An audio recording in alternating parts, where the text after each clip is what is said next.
Of course, Kofi Cockburn, not the only major transfer portal news over the course of this weekend, as that's right. It is officially, we are in the back half of July, and we still have transfer portal news. Kofi Cockburn on Friday decides to return to Illinois. Also worth noting, by the way, Kevin O'Banner, really talented player from Oral Roberts. He, in fact, committed to Texas Tech over the course of the weekend. And then we get to Saturday. Where basically the last major player in the transfer portal, you could say Jaden Shackelford from Alabama, but the last major marquee player in the transfer portal made his decision, and it is Marcus Carr, and he did what I told you. Kofi Cockburn, a week ago, I said Kentucky could be a factor. Didn't end up being the case. But Marcus Carr, when he decided to come to college basketball, when he entered the portal, it got down to 4 schools: Louisville, Texas, Kansas, Kentucky. I told you, I said, I don't think Kansas is in the equation. I don't think Kentucky is in the equation. Ultimately, I think he ends up at Texas. And on Saturday, it becomes official as Marcus Carr, all Big Ten point guard, played the last 3 seasons at Minnesota, is headed to Texas. And with his commitment, with the decision of Marcus Carr to go to Texas, I am just telling you this.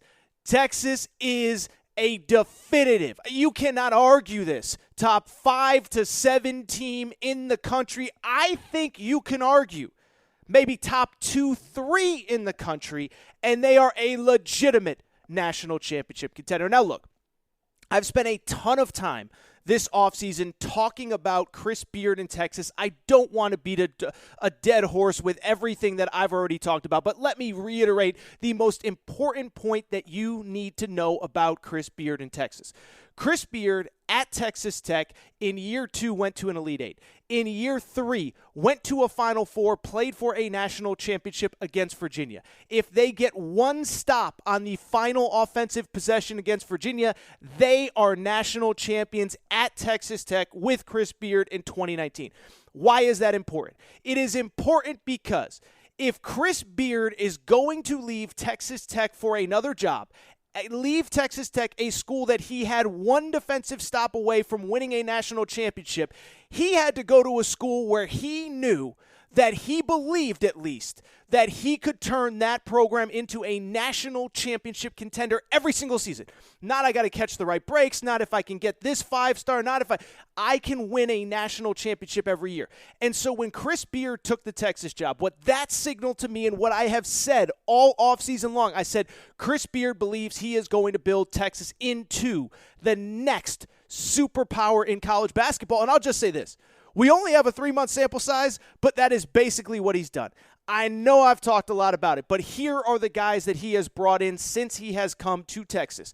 Timmy Allen, all Pac-12 first-team wing, 17 points per game last year at Utah. Christian Bishop, double-figure scorer, Creighton Sweet 16 team, big guy down low, Creighton's first Sweet 16 in like 50 years. Christian Bishop was a starter there, comes to Texas. Dylan Disu, leading rebounder in the SEC, 15-9 at Vanderbilt, one of the few bright spots on Vanderbilt's entire basketball team, not only this year, but the last 10 years, goes to Texas. Trey Mitchell, 18-8 at UMass, former top 100 recruit. Devin Askew, former 5-star, fringe 5-star, you want to call him a high 4-star, whatever, guard, from Kentucky, ends up at Texas. That is just what they did in the portal. On top of that, 2 marquee returnees in the backcourt. Andrew Jones, really solid player for them last season. He, of course, was the player that has overcome so much in his career. Of course, many of you know the story, but he actually overcame cancer early in his career, averaged 15 a game at Texas last year. And oh, by the way, the guy who shared the backcourt with him, Matt Coleman, he's gone. But Courtney Ramey averaged 12 per game. So on top of the now 6 transfers, you have a 14-point per game scorer, Andrew Jones, who's back. You have Courtney Ramey, a 12-point per game scorer, back. You have a role player from last year's Big 12. I didn't even mention the part that Texas won the Big 12 last year. So you now have 3 marquee players returning with 6 marquee transfers and a 5-star wing named Jalen Tyson. But the one thing this team was missing before Saturday was a true point guard, the guy that could set everybody else up, get everybody else involved, and make this a complete team. And that is exactly what Marcus Carr brings to the table. Now, look, I'm not going to sit here and lie and say that he's a perfect player, because if he was a perfect player, he would be in the NBA right now. But by college point guard, creator, facilitator standards, he's about as good as it could possibly get. 19 points per game at Minnesota last year, 4 rebounds, 4.5 assists, all Big Ten second team. But more importantly, all you need to know about how good Marcus Carr is to know who was interested in him when he entered the portal in the first place. For most of this entire portal cycle, you could argue, and I don't even think it's really a strong debate, that Marcus Carr was probably the best player in the portal from about the day the season ended until about 2 or 3 weeks ago when Kofi Cockburn decided to enter the portal himself. Marcus Carr, of course, during that time, tested the NBA draft process. It seemed like it was all but certain that he would not return to college basketball. But before he really made it known that he wanted to stay in the NBA, remember, Kentucky was hot after him, and a lot of people thought he was the guy that Kentucky was ultimately going to get for that point guard position. Kansas was after him. A bunch of other schools were after him. So that's all you need to know about how good that he is and how much potential that he has on a contending national title caliber team, is that Kentucky wanted him, Kansas wanted him, and now he ends up at Texas. He is the missing piece. He was the one piece that this team absolutely needed. And let me just tell you this.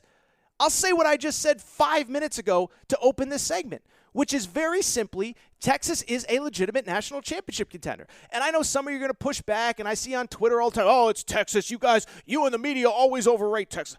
This isn't Charlie Strong with football. This isn't Tom Herman with football. This is Chris Beard, who was a coach that had Texas Tech within a shot or two of winning a national championship. Texas Tech, now at Texas with his most talented team he's ever coached. Now, of course, there's questions. You bring in all these new players. Of course, there's questions where, Chris Beard's right-hand man, the guy that helped him have so much success, Mark Adams, is now the head coach at Texas Tech and did not come with him at Texas. So there are questions. I get that. But all I am telling you is this, is that Chris Beard is one of the most indisputably successful coaches over the last 4, 5, 6 years.